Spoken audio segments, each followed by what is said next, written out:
Most people, if we're talking webinars, will not show up to a webinar. A majority of the market, you couldn't pay them to attend a webinar. So people will then conclude because the quantity is lower, therefore it's not a good vehicle. But markets typically are distributed like this, Dan. A small percentage of a market will spend a large amount of its money.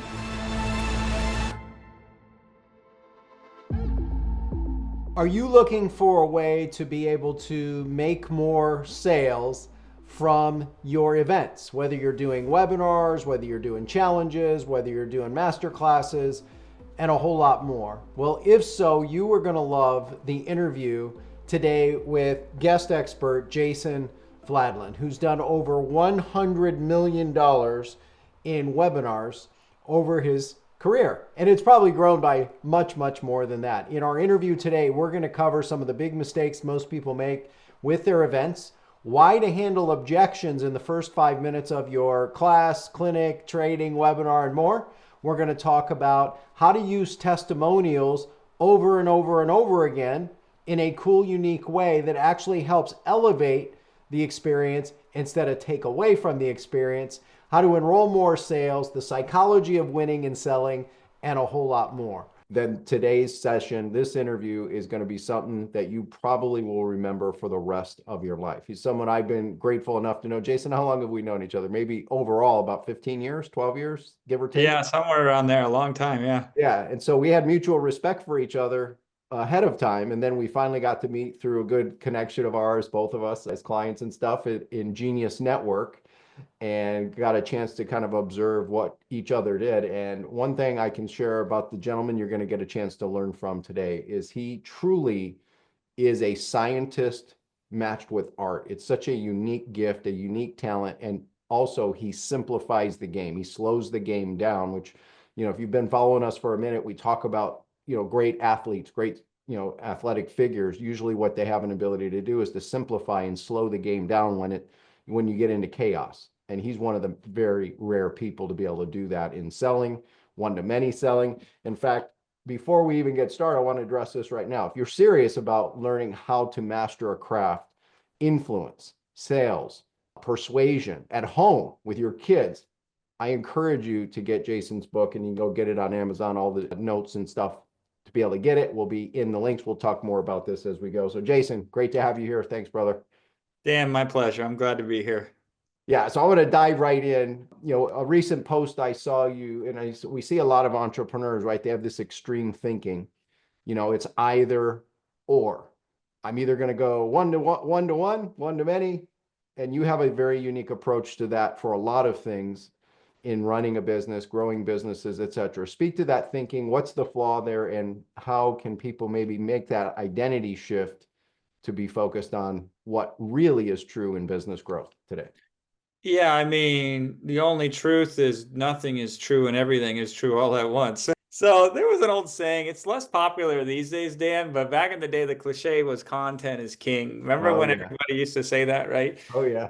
And it's more context is king. So I do a lot of webinar training. I'm supposed to be the best in the world at it. Everybody says I am, so I don't argue with them. I've gotten the results to prove it, and more importantly, I love teaching it. So it's one thing to do it. Like Michael Jordan is a great basketball player. Is he a great coach? Not, I don't know, probably not the greatest, right? So I like teaching this. So this is what I say to my clients. So somebody comes to me and says, Jason, I want to start a webinar. And typically they're expecting one of two things to happen. They're expecting to go out there, close the lights out, make a whole bunch of money. That's what's motivating them. Or they're expecting to like strike out miserably, be ridiculed, laughed at, drug out, and beat in the middle of the street, right? It's either going to be a smash home run or the worst thing of their life, which is unfortunate, by the way, because it stops a lot of people from doing a webinar or it makes them delay it so long. The most probable outcome of your first webinar is nothing, because not enough people will even show up to care, watch, notice, respond to, or even be aware that you're doing the thing. Like I would love for you to have a huge audience to fail in front of the first time you do a webinar, because you're probably not going to get a huge audience on a webinar, nor do you deserve a huge audience on your first webinar. So I like to think in spectrums, not in binaries. And I find that this is very useful in all areas of business. So here's the other example. People will say, hey, Jason, webinars are dead because I switched to a challenge. My webinar wasn't converting anymore. Now my challenge converts really good. This is my client in the AM. Then my client in the PM would be like, Jason, I was doing challenges. They quit working. I switched to a webinar. Webinar crushed it.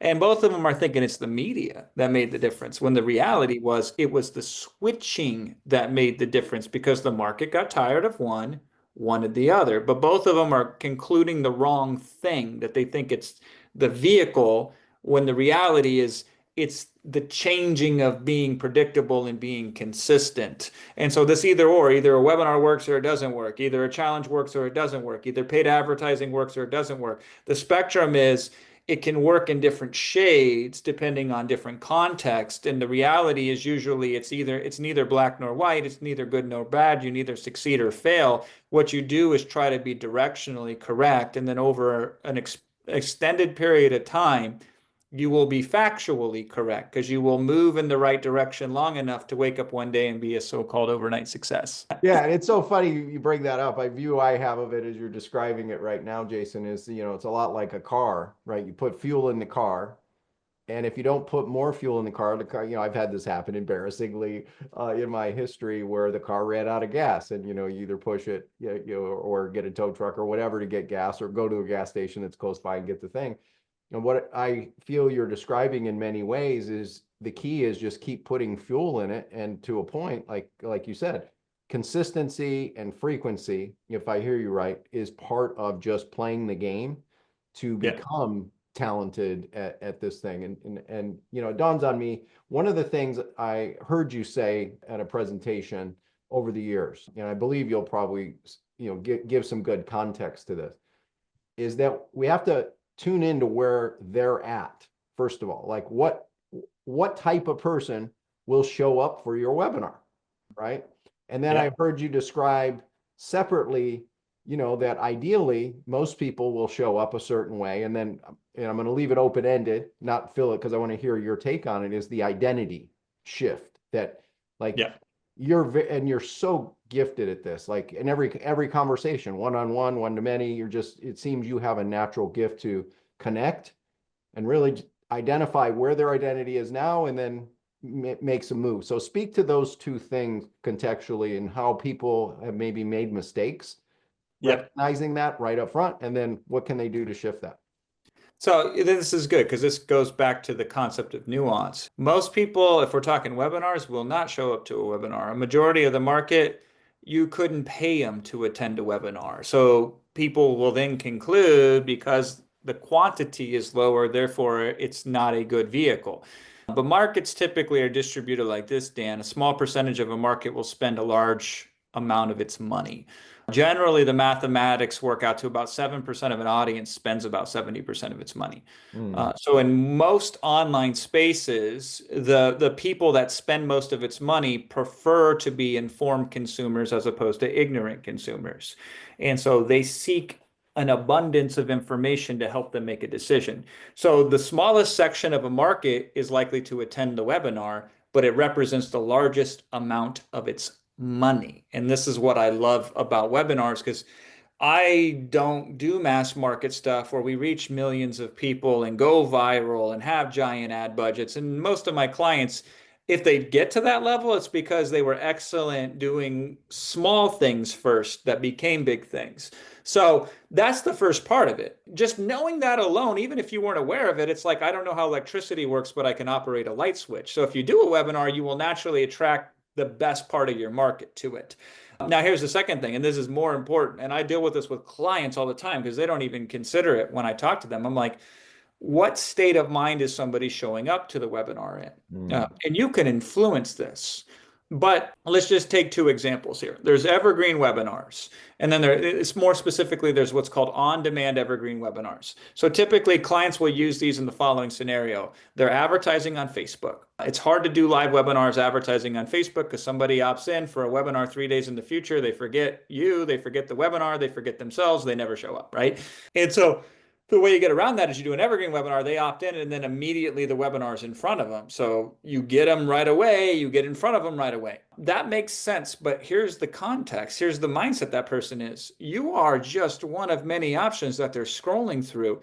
easy come, easy go. So how we would communicate with that lead based upon the context in which they saw us and opted in and the mindset they're in immediately from second one of that webinar is tremendously different than an email lead. Because if I'm coming into your precious inbox space, that's kind of like the quiet sip the coffee in the morning while you're looking outside and enjoying the view, right? Facebook is like, I'm at a nightclub, we're popping champagne and there's dancing and loud music around us, and I'm trying to have a conversation with you. So, same person would operate completely different in those two different contexts. And so, I'm always considering A, if I can't influence it, what is the default state of mind that somebody would show up in? And then B, can I influence it? And very often you can. Very often you can say, what is the message that I need to put in front of this person so they show up in the most receptive state on the webinar so I can be of value to them and also put them in a position where if it makes sense, they can invest in the thing that I'm going to offer at the end of it. And that starts at that root of meeting them where they're at and then taking them to where they need to be to make the best decision for them. Yeah, and as you're watching or listening right now, think about it like, if we narrow it down, you've got cold prospects, call that paid media, et cetera. And then you've got warm, your email audience, right? And so it's slightly different for each. But if you're a scientist like Jason and you structure this, and he's got all the blueprints of literally how to be able to do that in his book and a bunch of other things that I hope you'll go deeper in with him, is it gives you the ability to be able to adapt to both. So it's not either or to that either. It's Yep. do both, right? And do it effectively. That, it's like, let's lean the ladder on the right wall versus lean the ladder on the wrong wall kind of thing. Now, Jason, what do you see like right now? Obviously, tech is a big deal, AI is a big deal, all these different things. There's so many distractions. I mean, the enemy today, one enemy is the enemy of distraction for sure. Yeah. What do you see in terms of some of the big common mistakes that people are making right now as they're looking at the methodology of one to many Yeah. or webinars or trainings, or as you mentioned, it's not necessarily the vehicle, but it is the vehicle kind of thing. Yeah, I mean, a lot of people are making this mistake that attention spans are getting shorter, which is not true because screen times are increasing. Like, come on now, right? So people are in front of a screen at more point than any time in history. So if we're measuring attention span on a screen, it's increased significantly, right? Way back in the day when I started doing webinars, young lads and lasses, 2008, like half the world didn't even have an internet connection. So it's not that attention spans are short, it's the expectation to give me what I want, when I want, how I want it has increased. The competition for the attention has increased. Okay. So, but long form, the value of it has exponentially increased. And so the more people are going shorter form, the happier I am to do long form content. Because A, like the less people that drive on the 405 and the faster I can go. So if we get more of them off of long form, then there's more for the rest of us. But the reality of it is even if people are going long form, and I'm teaching everybody to go long form, it is a superior vehicle for a lot of businesses because it's hard to change somebody's life in 6 seconds. Like I'm good, but I'm not that good, and neither is you and nobody else, right? You can get attention in 6 seconds. You can make an impression in 6 seconds. You can be able to follow up and retarget and all that stuff, so you can parlay it. But long form is important because you have to build the relationship, and there's no shortcut to do that. Either it's a bunch of stabbing them one at a time or getting their attention over and over again and then building upon it. Now, Jason, one of the things, I mean, you're famous for, I mean, all kinds of results in what you do, right? So as you're watching or listening right now, we're talking about wisdom from real powerful results. For example, Jason had done approximately a $57 million launch, right, in about 20 days, give or take, in gross sales. He's worked and aligned with some of the biggest names of, Bob Proctor, people like Joe Polish at Genius Network, and the list goes on and on and on. So, now we've kind of give context, Jason, to some of the common mistakes and, the idea of short form versus long form. what do what do you perceive, like, for you, outside of even one to many selling, what do you consider your greatest superpower? Strategic positioning. So before you cook a meal, you want the best ingredients, right? So I focus less on being a chef and I focus more on having better ingredients. So I don't want to swing the axe harder, I want a sharper axe. I want to not be better at poker. I want to find tables where everybody else is really terrible and likes to bet large amounts of money. So yeah, that's my number one thing is I'm looking through that lens. So like AI, when it came out, everybody and their brother was an overnight AI expert, and a lot of them made a lot of money simply by being first to market. But I sat there and I analyzed it, and I'm like, I don't have an advantage here. I don't have an end. I don't have an angle. I don't have a way to do it big, where we can take over the whole entire market. So I'm waiting patiently and I'm waiting and I'm waiting and I'm waiting. And literally, it has been within this month where I finally got the angle, but I've been waiting for 2.5 years patiently until I had an advantage. Now that I have the advantage, I'm laying the foundation and the groundwork, and I think we're going to do some big numbers there. But I take this approach of I would rather be patient and when the time is right, strike and get the biggest return than to try to force and rush things that aren't there. So my ability to think strategically and to find the best position to take is my greatest strength. But a lot of people don't see that because that's the invisible part that comes before the campaign is designed, before the marketing is implemented, before the promotion goes out, before the records are set, right? Yeah, and it's what dawns on me as you're sharing that, again, coming back to your strategic way of looking at things, the ingredients, right? You have a certain way to piece things together. For example, you're one of the few people I've ever heard or seen talk about handling objections in the first few minutes Yeah. ever. Like, you're one of the very few in the world that have ever taught it. And I know Russell Brunson and many other big name experts have, Alex Hormozy, they've had you help them craft out their presentation, their closes, different things like that. I think I've heard you say this is where your sales are made or lost, because if they don't get to the close and you lose them here, right, there's no chance. So speak to that a little bit, and that common mistake that people sometimes make. Yeah, I love starting a presentation or a communication by bringing up all the bad stuff immediately and right away. And like laying it on thick, even exaggerating it, right? To not just, you could say to somebody, I know money's tight right now. I would say to them, I'm like, you're so broke, you can barely rub two nickels together. Like, you don't know how you're going to make it. You got no money. So I want to exaggerate it because hey, if they agree with me, you get rapport. Yes. Okay, cool. We're in agreement. If they disagree with me, then they're saying it's not as bad as that. No, I got some money. Okay, great. Like either way, I win. So I like to bring them up right away. The other reason it's good to bring them up right away is it allows you to communicate to your audience that I get you at the deepest level. I understand you.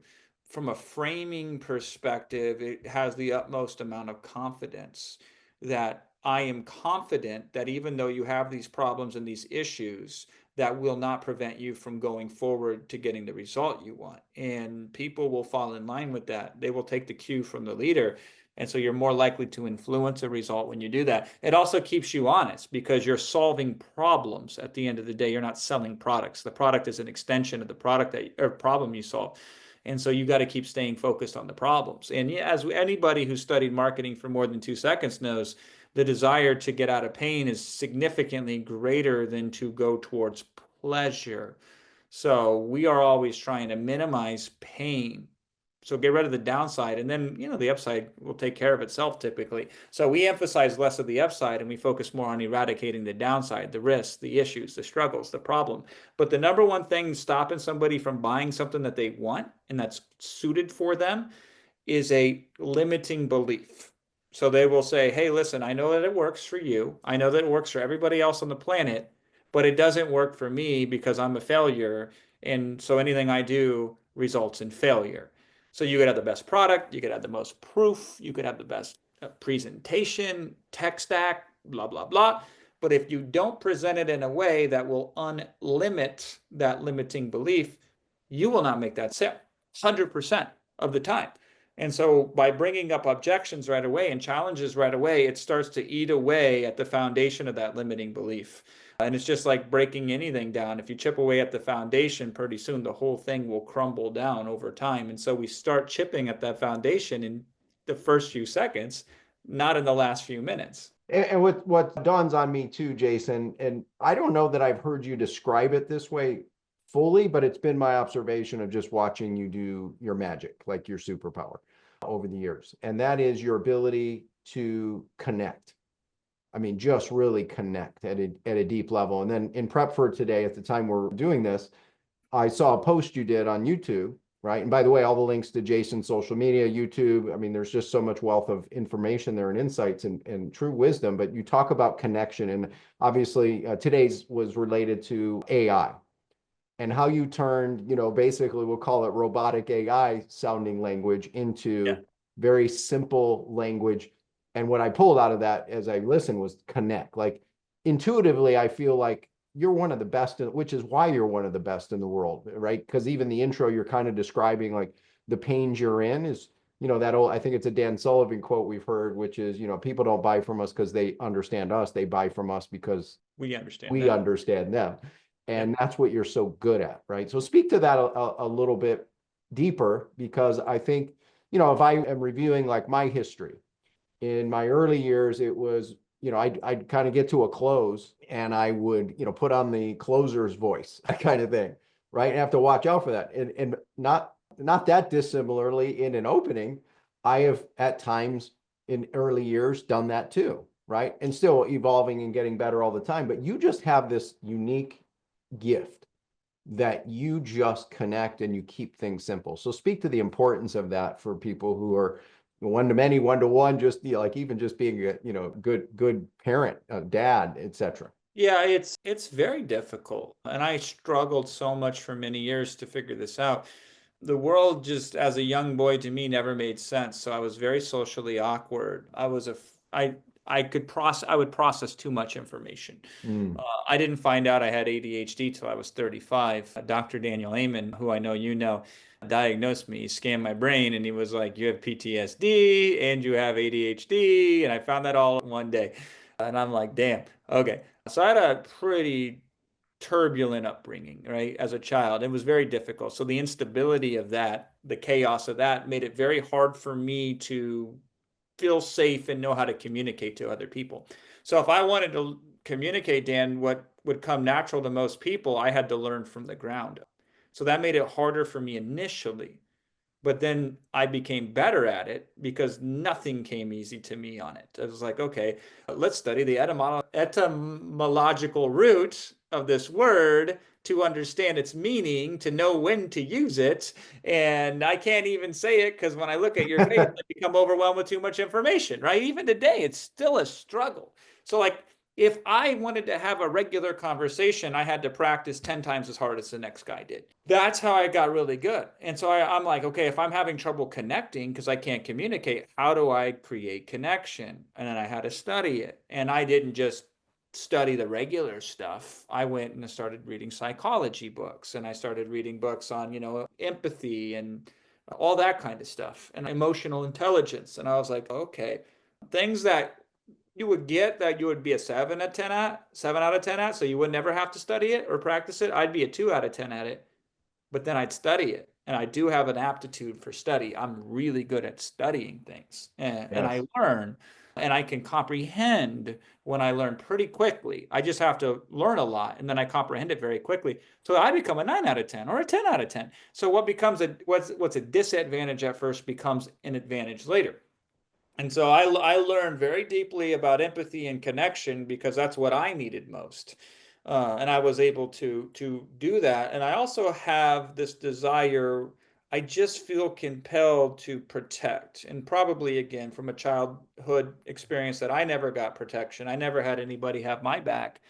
It makes me want to give to other people what I wanted most myself, which is I want to protect the market. I want to hang in for the market. I want to give up last on the market. I want to be there longer for the market. I want to understand that market better. I want to serve that market better. And so when you combine those two things together, you become very unstoppable. Because I'll never forget this, Dan. So when we set the record for the biggest launch in the space, we did $57.9 million. And nobody had ever done it in that space. And a very famous marketer, you would know him, most people would know him, brings me on to a small mastermind group, and there's 30 or so other very big name marketers, very significant marketers. And they say, Jason, why don't you tell us how you did it? And I said, I'd be happy to. So I trained on them. And one of the concepts I was explaining to them is we would do 4 or 5 or 6 hour webinars, and we would hang on the call with people for that long. And I'm thinking everybody, Dan, is going to think this is a huge insight and get super excited and want to go implement it. I got back hate mail from this, right? People were like freaking out. They hated it. They wanted no part of it. And God bless his soul, the host of the thing came in and says, guys, you don't have to do it. You can hire somebody to do it. He's like, the point is, some people just need somebody to show that they're willing to hang in there with them before they invest or not. And that's the difference of whether they buy or they don't buy. Like, because he heard me say that and he got that. So he was able to communicate it to the audience. Because I just assumed everybody's like, you want to know the secret? One of the secrets is you just hang in there with somebody. But this was A, not something that was intuitive to anybody, and B, scared the life out of them once they heard it. But for me, Dan, it was just natural. Like, if you're struggling, I'm not going to turn my back on you. To me, it just made all the sense in the world. Yeah, if I gotta hang in with you a couple hours to get you to buy because that's the best thing for you, and you have all these excuses which are not valid, yet you're holding on to them as if they mean something to you, I'm not going to stand that. I'm not going to tolerate you operating at the lower level of who you are. And so that's how I can connect. So it's in my heart, and then I add the technique to it. And the result is, records being broken, crazy things happen, which is pretty crazy for me, Dan, because from what I came from, like, I'm just happy to be here. Yes. And speaking of happy to be here, if you're getting some value from this, one of the greatest things you could ever do for your business development would be to get Jason's book, One to Many, literally breaking down almost sentence by sentence how to structure a winning presentation, the psychology, the before, the during, the after, the entire process. You can get it on Amazon. You can get his new Audible, which we'll talk about a little bit here in a second, a fascinating story about that. But it's the secret, although the secret to webinar success, I believe in my heart of hearts, just knowing Jason, this is the secret to communication success, influence success, sales success, one-to-one success, one-to-many success. And as you just, and if you want to get it, click the link on Amazon, go get it. And, you'll be giving Jason a high five. You'll be giving me a high five, and you'll probably be going, hey,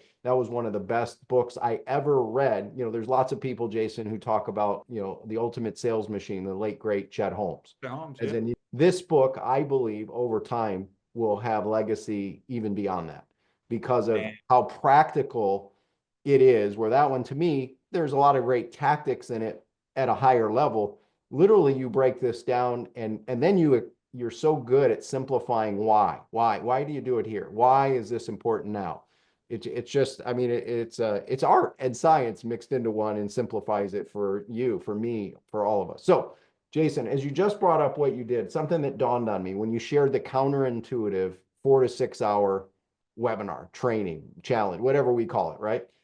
Event. Do you think it had to do with their own limiting belief at what you're so good at, either naturally or self-taught, or however you would describe it, that you had so many tools? You were very clear on what to expect after, call it, the 50 minutes ish, and what would happen. Objections / questions, which I think most people misunderstand what to do there. And your toolbox, like one of your early programs you gifted to a bunch of us in Genius Network at one point, a decade or 15, 20, I forget now how long it's been, called Webinar Secrets. Yeah. And it's essentially, I don't know, 50 different questions to address that are common objections. And they are some of the most common objections you'll ever face in the world. And having someone who's playing this game at a level 10, although I doubt he would even say that about himself, but he is playing a game and literally just gives you the tools. You need a screwdriver, here you go. You need a hammer, here you go. And literally it probably would be worth 3 hours of potential follow-up to just, do you think it has to do with their limiting belief that they just don't feel that they have the tools in the toolbox? Or what's your assessment of that as you run into this over time? There's no simple answer to that, but some people need the one specific thing for them uniquely to understand that it's okay to say yes. So if your answer may be different than my answer, than his, than hers, than them. So if I only give one answer as opposed to 20 different perspectives on that one issue, If I only give you one way to look at it, then hopefully that's the way that works. But if it's not, then I lose and you lose unless I give you a second way to look at it, or a third, or a fourth, or a fifth, or a sixth. There's that meme where two people are looking at a shadow and one person's looking at a six, the other person's looking at a nine. It just depends on the perspective that they're in, right? So if I'm giving you a way to look at price from this perspective and this perspective and this perspective, I've given you three different ways to internalize if price really is an issue for you or not. So that's one of the things that it solves for. The other thing is sometimes we need the totality of different responses that are connected together. So it's 7% this plus 5% that plus 9% this. Is like we're making a stew, right? So you need a little bit of this, a little bit of this, a little bit of that. And if you miss any one of those three ingredients, you don't get to sell. You don't break the belief, right? You keep that person at that level of playing smaller than they should be playing. So sometimes it's the Let me see if I've got yeah, this right, Jason, because a practical way I think I interpret what you're saying in your book was the use of testimonials. Like there's, and some teachers still teaching, put your testimonials at the end in the close and that's yeah, it, stack it there. And you're going to have people lay down like my dog does and get to rub the belly and they're going to hand you their black card, kind of thing, which just isn't the way it works. You teach, for example, as I'm interpreting. So I want to see if I got this right, kind of to this point, right? So use testimonials, some of your best ones, in the intro in the first few yeah, minutes. But your first version is kind of I'll call it the glance over, right? It's high level. The words might be all there, but you're just covering a glance over to give them a snapshot and kind of, I've seen you go through your slides. Like, I mean, it's a pattern interrupt every slide almost because it's like, I want to see what that was, but like, who is it? Like, what was it? Right. And then you talk about integrating roughly 2 or 3 times that same high quality one yeah. throughout. So because what it does, to your point, it kind of adds the dimensions and completes a loop and also is more of the full story. Is that a way? And I know you've got dozens of other ways, but that's one that I'm connected Yep. to here as you're describing it. Yeah, and so communication's interesting because if I told you the full story of a success story all at once and it took 5 minutes, it doesn't matter how great that success story is. You tune out, it's boring. Yep. Now, if I take that success story and storyboard it, meaning I'll show you a piece here, a piece there, a piece here, a piece there, a piece here, a piece there, which nobody does. I invented the technique in the context of webinars. Not only can I unpack the whole story for you over the presentation, which then allows it to have more impact, but now I take one testimonial and turn it into seven. So I get 7 times because the quantity is increased, but the impression that I have upon you is more profound. So I might tell your story where at the beginning I say this was the first changing point for Dan. And then you're like, wow, good for Dan. And then in the content, I might drop a little insight on this technique. And I'm like, Dan used that technique. And then he went from here to here. And you're like, whoa, that's awesome. And then I might get to the offer and I might reveal a bonus like, hey, when you sign up today, you get the special thing, free thing as well. And this is what Dan used to go from here to here. And you're like, man, this is great. And it gets better. Man, this is awesome. And it gets better. So psychologically, the progression towards it has bigger impact than trying to give it all at once. So there's a matter of pacing and communication. So that's a separate thing. And you can also lay it over the top of what we're talking about here. Whereas if we can give them multiple perspectives based on slices of life of people at different progressions, it's like they went on the journey with you, similar to how you obtained it as opposed to giving it to them all at once. Dan, I have 2 minutes before I have to go. All So right. So tell people how they can. I mean, this is awesome. I'd love to spend you so much more time, Jay. So tell people where they can go to get access to your stuff, find out yeah. more about all the amazing things you're doing. Yeah, so the book on Amazon is the best thing to do. One to many on Amazon. Just go there and grab it. If you like YouTube, follow me on YouTube. That's the big push. Dan, I didn't do any of this stuff with social media. I just started last year.